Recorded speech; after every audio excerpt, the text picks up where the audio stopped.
Have you ever had a feeling about someone and thought something feels off? Then spend the next 3 hours, 3 days, or if we're being honest, 3 business years replaying every conversation like you're an FBI agent investigating emotional crimes? Welcome, you're among friends. Because today we are talking about something that genuinely confuses so many people. And honestly, it changes relationships, it changes careers, it changes friendships, it changes business decisions, and yes, it changes spiritual growth. Because because the question is, was that intuition or was that anxiety? Was your soul warning you or was your nervous system throwing glitter on trauma and calling it spiritual insight? I know, we're starting spicy today. But somebody has to say it.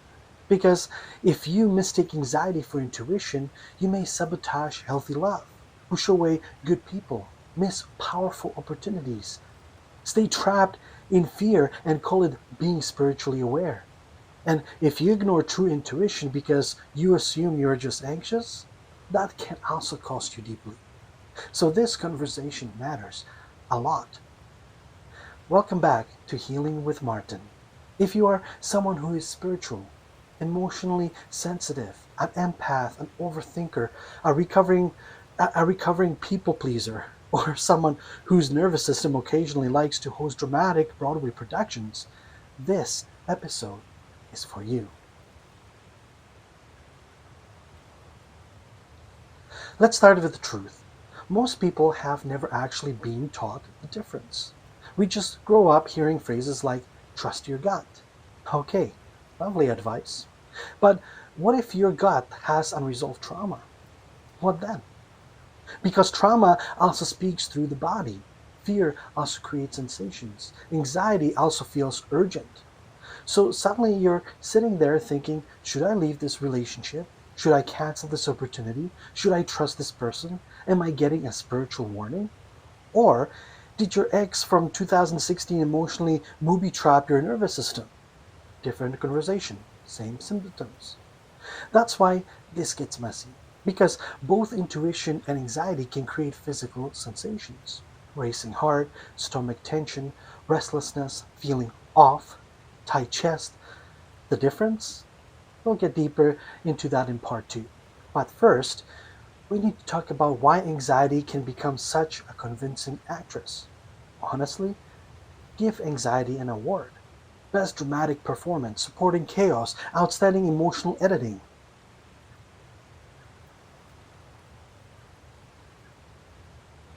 Let's simplify this. Your nervous system has one major job: keep you alive. That's it. Not make you enlightened, not help you date correctly, not ensure your manifestations arrive by Thursday. Alive. That's the assignment. So if your brain perceives danger, your body reacts fast. Sometimes before conscious thought even catches up. That's not weakness, that's biology. Thousands of years ago, that system protected humans from actual threats, predators, danger, physical harm. Now, that same system sometimes reacts to unanswered text messages. Someone typing K, a weird tone in an email, your boss saying, can we talk tomorrow? Excuse me, tomorrow? Absolutely not. Respectfully. Immediate stress. Because because your body doesn't always distinguish between emotional threat and physical threat very elegantly, especially if you've been through emotional pain before. And this matters because spiritual people sometimes interpret nervous system activation as energetic downloads. Sometimes yes, sometimes absolutely not, and discernment matters.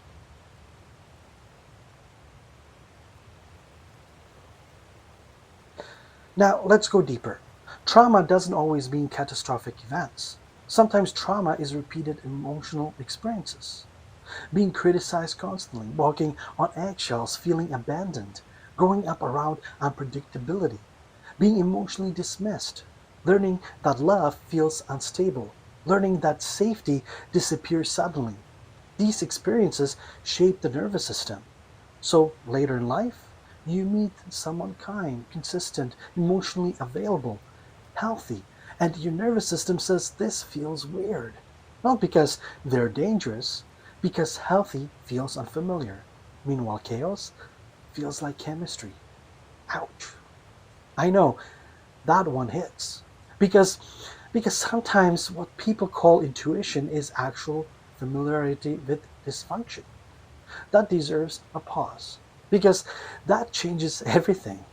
You are you're not necessarily sensing danger. You may simply be sensing a familiar safety. Huge difference.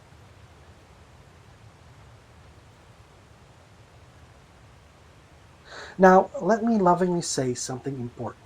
Spiritual language can sometimes become an escape hatch.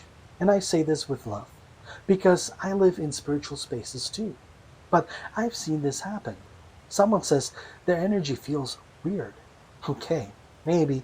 Or, or maybe they remind you of your emotionally unavailable father. Different diagnosis. Same dramatic conclusion. Sometimes people say, Spirit told me not to trust them. Maybe. Or maybe anxiety told you everyone leaves. So let's be honest. Not every uncomfortable feeling is divine guidance. Sometimes it's unresolved pain in ceremonial clothing. That doesn't make you broken, it makes you human. But awareness matters. Because if fear keeps making your decisions, your life becomes smaller. And fear is very convincing when it speaks in spiritual vocabulary. That's where discernment becomes sacred. Let's make this real. Example 1. You start dating someone. They don't text back for 6 hours. Immediately, your mind says something's wrong. They're losing interest. I knew this. Something feels off. Question: is that intuition? Or attachment anxiety? Different answer, different life outcome. Example 2. A new opportunity shows up. Career, business, creative project. And suddenly, tight chest, fear, doubt, urge to run. Is that intuition protecting you or fear of growth? Again, different answer. Example 3. Someone genuinely gives you kindness, support, consistency, love, and you feel uncomfortable. Not peaceful, uncomfortable. Does that mean they're unsafe? Not necessarily. Sometimes safety feels suspicious when chaos was home. Let that sink in. Okay, healing with Martin tough love moment. Ready? Some people are not intuitive. They are anxious with confidence. And I say that lovingly because certainty does not equal truth. Intensity does not equal accuracy. Just because a feeling is strong doesn't mean it's wise. And that's important because fear screams. Fear demands immediate action. Fear creates urgency. Fear wants certainty right now. That's not always intuition. Sometimes that's panic wearing expensive spiritual perfume. And yes, I just said that.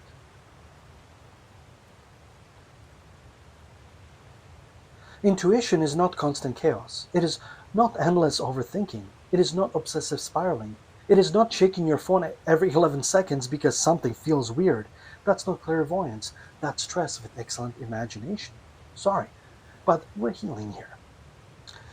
Intuition also doesn't usually feel like emotional chaos. And this matters because many spiritually sensitive people confuse emotional activation with spiritual sensitivity. Not the same thing. Sensitivity is beautiful, but unhealed sensitivity can become suffering. Now, here's the big question. If anxiety can feel convincing, if trauma can mimic warning signs, if the body can create fear signals, then how do you know when intuition is actually real? What does true intuition actually feel like? How does genuine soul guidance show up? How does spirit communicate? How does calm knowing differ from panic? That is exactly what we're diving into in part two. Because intuition is real, deeply real, but confusion around it keeps people trapped. So, in part two, we're breaking down what authentic intuition actually feels like in your body, your emotions, your decisions, your spiritual practice, and your relationships. And trust me, That part may completely change how you hear yourself. I'm Martin from Healing with Martin, and if this hit home, you're not alone. See you in part 2.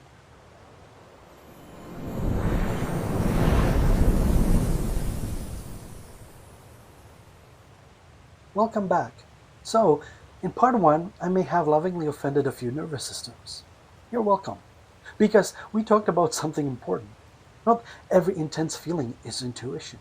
Sometimes it's anxiety. Sometimes it's old pain. Sometimes it's your attachment wounds doing interpretive dance. And if that was uncomfortable, good. Growth rarely arrives wearing fluffy slippers and bringing herbal tea. Now, today we talk about the other side. Because intuition is absolutely real, deeply real.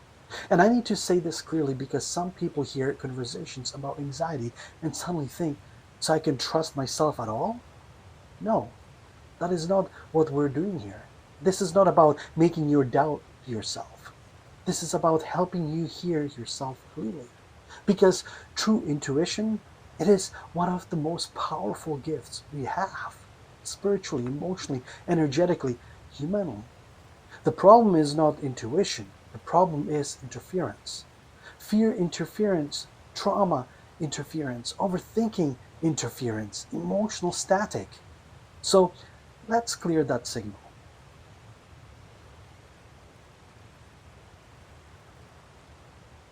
Let's make this simple.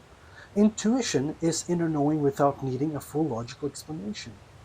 It's that quiet sense of yes or no before your mind creates a documentary about it. It can feel like a subtle nudge, a knowing, a body sense, a calm internal message, an energetic pull, a sudden clarity, a moment where something simply lands. And spiritual people often describe intuition differently: guidance, inner wisdom, soul knowing, spirit nudges, downloads, clear cognizance, energetic discernment, different language.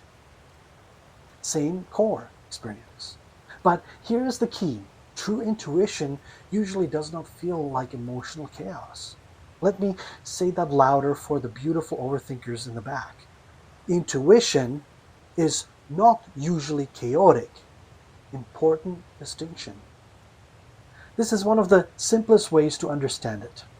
Anxiety sounds like, oh my god, something is wrong. Do something now. Text them. Run. Panic. Google their body language. Ask your friends. Make a spreadsheet of worst case scenarios. Anxiety is enthusiastic. Intuition, very different. It tends to sound more like something isn't aligned. Quiet, simple, clean. Or this isn't for you. No screaming, no emotional hostage situation, no theatrical soundtrack, just knowing. Because intuition doesn't need to convince you through chaos. Fear does. That distinction alone changes lives. Now, let's talk body sensations. Because yes, intuition absolutely can be felt physically, but the quality feels different. Intuition often feels like calm certainty, clear stillness, a grounded knowing, a gentle pull, subtle expansion, peaceful alertness, a quiet inner yes, or even a very calm no. Not always pleasant. Important distinction: intuition can absolutely warn you, but warning intuition often feels clear, not frantic. Think a calm firefighter, not screaming raccoon with Wi Fi. That image will stay with you. You're welcome. Anxiety tends to feel more like racing heart, spiraling thoughts, tight chest, urgency, catastrophic imagination, restlessness, compulsive reassurance seeking, mental noise. Important physical overlap exists, which is why context matters. But intuition often carries clarity, anxiety carries turbulence.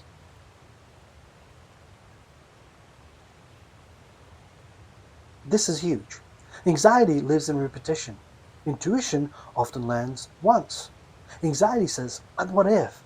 Again, again, and again, and again, and again. Like an emotionally unstable podcast episode nobody asked for. It loops, replays, rehearses disaster. Intuition, intuition usually is more direct. It may say no, then go quiet. Your mind is what keeps reopening the meeting. That's important. Because many people say, I can't stop thinking about it. It must be intuition. Not necessarily. Obsessive repetition is usually fear, not guidance. True intuition doesn't need 1,000 PowerPoint slides.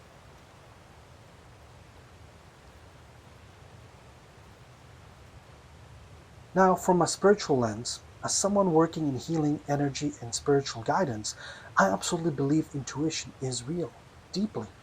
Some people are naturally energetically sensitive. Some pick up emotional energy. Some feel subtle shifts. Some experience clear cognizance, that sudden knowing. Some receive intuitive impressions quickly. Some feel things in the body. That happens. But spiritual sensitivity without discernment? Messy. Because emotional wounds can distort energetic perception. Let's be honest. If you fear abandonment, you may interpret silence as energetic rejection. If you fear betrayal, you may interpret it unnecessarity as spiritual warning. If you fear intimacy, healthy closeness may feel dangerous. That doesn't mean your spiritual gifts are fake. It means healing sharpens them. A dirty windshield doesn't mean the road disappeared. It means visibility needs work. That's discernment. So here's a dating example. You meet someone. They are calm, respectful, kind, consistent. And something feels strange. Your nervous system says, I don't know about this. Pause. Question.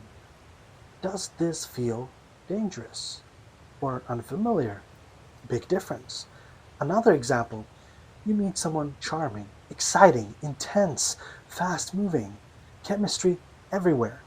And part of you feels slightly uneasy, but calm, uneasy, not panicked, just off. That may be intuition. See the difference? Career example. Opportunity appears. Your mind panics because growth feels scary. That's anxiety. But sometimes something looks perfect on paper and deep inside. A quiet no. No drama, no explanation, just no. That can be intuition.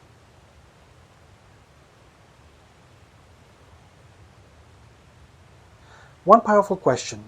What remains when I remove panic? Huge. Because anxiety depends on activation. Intuition survives stillness. Read that again. If the message disappears once you regulate emotionally, probably fear. If the knowing remains, different story. This changes discernment massively because intuition survives clarity. Fear feeds chaos. Ready? Some people don't want intuition, they want certainty. Different thing. Because intuition does not always explain itself immediately. And that frustrates people. Anxiety offers fake certainty, bad certainty, but certainty. That's seductive. Healing requires tolerating uncertainty without inventing disaster. That's maturity, that's growth, that's emotional power. Now, here's where things get really interesting. Because anxiety doesn't just mimic intuition, sometimes it puts on spiritual robes, lights as incense, creates dramatic internal monologues, and fully auditions as your higher self. In part 3, we're going deeper into attachment wounds, relationship anxiety, hypervigilance, text message spirals, fear of abandonment, trauma bonding, why chaos feels addictive, and how unhealed pain impersonates wisdom. And honestly, that part might hit people hardest. Because sometimes the voice we trust most is actually our wound. I'm Martin from Healing with Martin, and part 3 is where we get beautifully, lovingly, uncomfortably honest. See you there.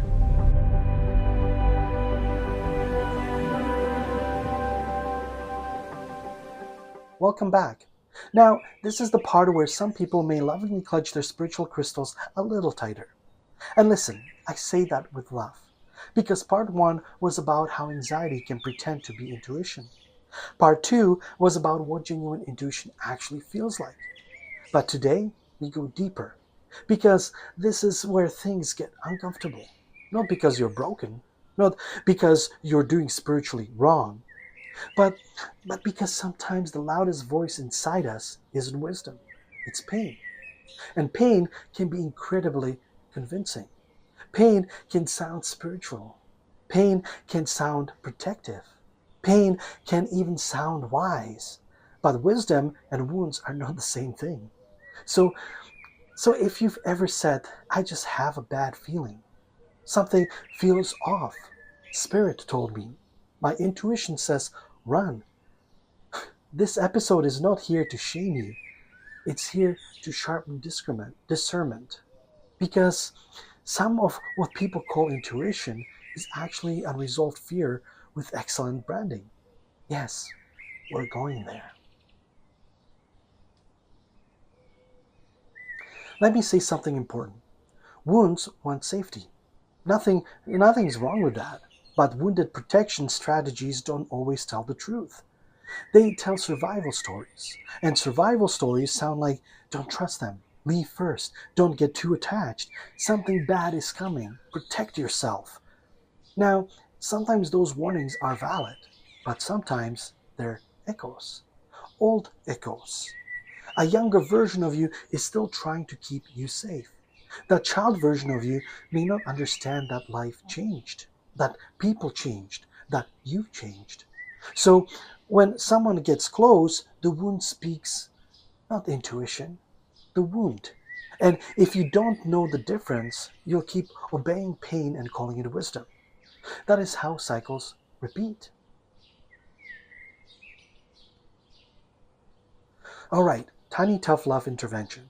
If someone takes 6 hours to text back, and you immediately imagine betrayal, abandonment, emotional collapse, relocation to another country, and possible secret marriage, that is probably not clairvoyance. That is anxiety. Let's, let's breathe. Because attachment anxiety is powerful. It makes uncertainty feel dangerous. And when uncertainty feels dangerous, the mind starts hunting for evidence. You become emotional Sherlock Holmes. Suddenly, why did they use a period? Why was the message shorter? Why are they active online? Who liked their story? Friend, no. That is not intuition. That is a nervous system seeking certainty. And it feels real because the body reacts. And that's why it's confusing. But emotional activation does not equal spiritual truth. Important distinction.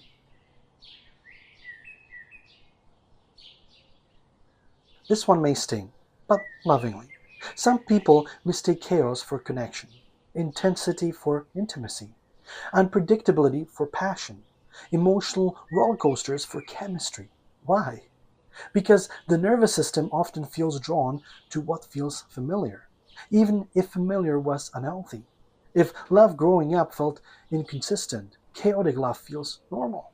If affection had to be earned, emotionally unavailable people feel weirdly magnetic.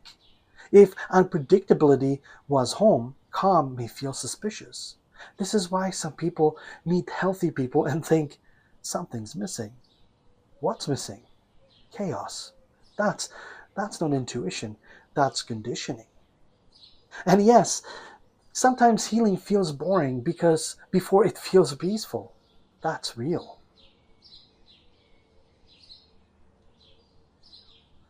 Hypervigilance means being constantly on alert, scanning, watching, monitoring, preparing, expecting danger. It often comes from past emotional pain. And hypervigilance can absolutely feel intuitive because you become highly observant. You notice tone shifts, energy shifts, behavior changes, tiny details. And yes, sometimes spiritually sensitive people genuinely notice subtle things. But hyper awareness from trauma is different from intuitive clarity. Trauma scanning, it feels exhausting. Intuition feels clear. Trauma scanning says, watch everything, stay ready, something is coming.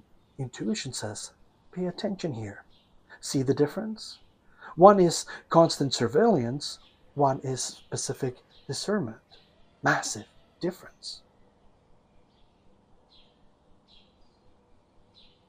Now, let's get deeper. Some people become so used to anxiety they mistake it for personality, or spirituality, or being highly intuitive. That deserves honesty. Because if fear is always speaking, how would you recognize peace? If your baseline is constant activation, calm may feel unfamiliar, even unsafe. That's heartbreaking, but common. And healing means learning that peace is not emptiness. Peace is not nothing happening. Peace is nervous system safety. Peace is clarity. Peace is not boring. Peace is freedom. But fear addiction is real. Not because people enjoy suffering, because chaos can feel chemically familiar. That's powerful to understand. This one matters. Sometimes spirituality becomes emotional avoidance. And I say that lovingly. Instead of saying, I'm scared, people say, the energy feels weird. Instead of, I have trust wounds, they say, my intuition says no. Instead of, I'm afraid vulnerability, they say, Spirit gave me a warning. Now, please hear me. Sometimes Spirit absolutely does guide. I believe that deeply. But spiritual language should not become camouflage for unhealed fear. That's where self honesty becomes sacred. Because healing requires asking, is this discernment or self protection? Is this wisdom or fear of discomfort? That's mature spiritual work. Ready? This one may land hard. Not every red flag is theirs. Sometimes it's your unresolved pain projecting warning signs everywhere. Oof, I know. But if every person feels unsafe, every opportunity feels threatening, every unknown feels ominous, the common denominator deserves compassion and investigation. That's not blame. That's empowerment. Because if the fear is inside, healing becomes possible. And that is hopeful. So, for example, someone genuinely likes you, but because they are emotionally available, you feel uneasy. Your mind says something's off. Maybe, or maybe your nervous system doesn't trust consistency yet. Another, you feel chemistry with someone emotionally chaotic. Massive attraction, intensity, drama, obsession, and you say, I feel such a strong connection. Maybe. Or maybe cortisol is throwing a party. Let's be honest. Another, you want to launch something meaningful business, creative work, spiritual offering, and suddenly fear, doubt, self sabotage, procrastination, and the story becomes I guess it's not aligned. Or growth is terrifying. See how easy fear changes the narrative? Ask yourself, is this feeling trying to protect me or limit me? Huge difference. Protection feels clear, limitation feels repetitive. Protection may say no, limitation says never. Protection creates discernment, limitation creates paralysis. That one question can shift everything.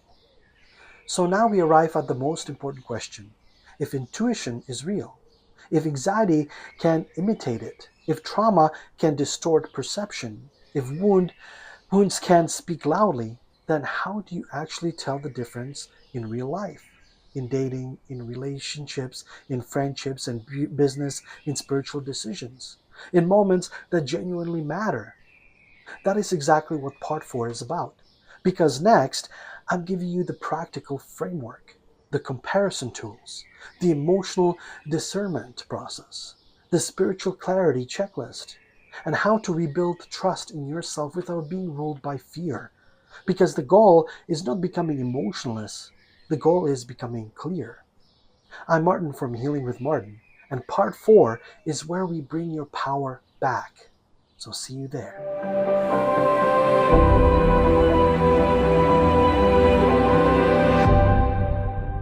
Welcome back. If you made it this far, first of all, I'm proud of you. Because this conversation asks for honesty. And honesty is spiritual work, not pretending, not decorating fear with incense, not giving your nervous system a crystal and calling it enlightened. Actual honesty. And if parts 1 through 3 made you feel a little exposed, good. That means something real is moving. Because now we come to the part that everybody wants. How do I actually tell the difference? When life gets messy, when relationships trigger you, when opportunities scare you, when your stomach drops, when your chest tightens, when something feels off, how do you know? Is it intuition or anxiety? So let's get practical. Because awareness without tools is just interesting suffering. And we are aiming higher than that.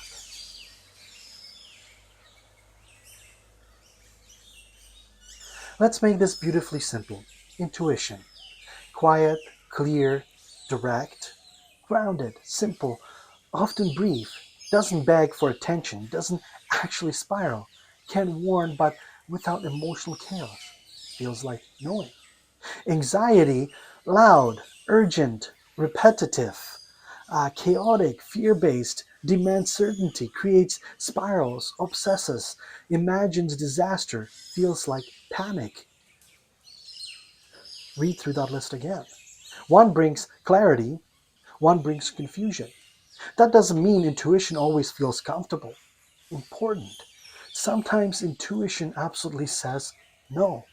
But even the no often carries strange calm. Anxiety says, no, no, no, no, something terrible is happening. Different energy entirely. Next practical tool. Ask, what is happening in my body? Intuition often feels steady awareness, grounded alertness, subtle knowing, expansion or clean contraction. Clarity. Anxiety often feels tight chest, racing heart, shallow breathing, restlessness, doom, compulsive checking, mental noise.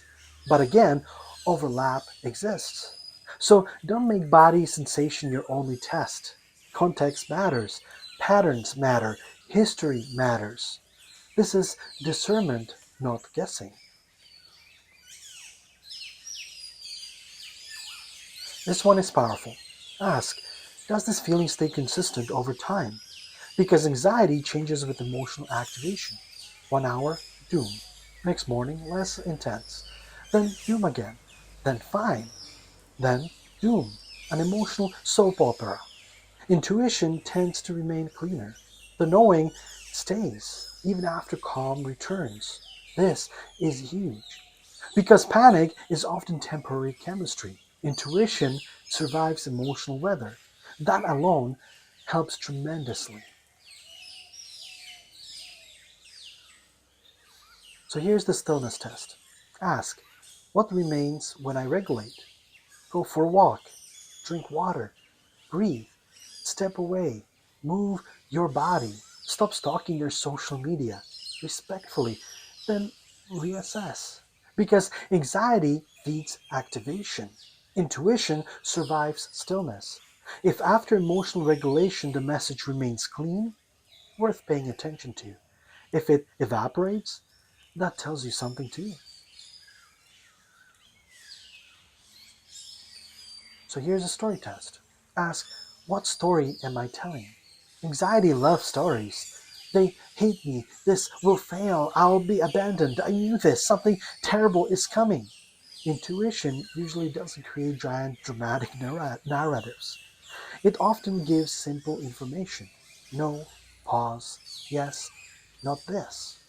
Pay attention. The moment a feeling becomes a Netflix miniseries, fear may be directed. The pattern test. This is massive. Ask, is this familiar? Because unresolved wounds repeat. If every relationship triggers the same fear, pattern. If every opportunity feels terrifying, pattern.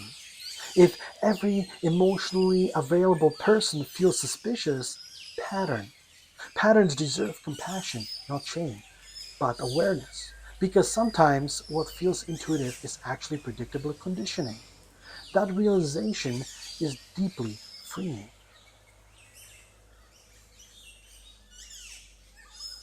For my spiritual audience, important, ask. Is this guidance expanding awareness or shrinking my life? Because real spiritual guidance does not usually trap you in endless fear. Protection? Yes. Discernment? Yes. Boundaries? Absolutely. But chronic fear masquerading as intuition? That shrinks life. That isolates, that disconnects, that creates mistrust everywhere. That's not empowerment, that's survival mode. Spiritual maturity includes emotional honesty, always. Ready? Your intuition is not an excuse to avoid healing. Poof. Let that land. Because some people say, I trust my intuition. But what they actually trust is avoidance, control, hypervigilance, protective fear.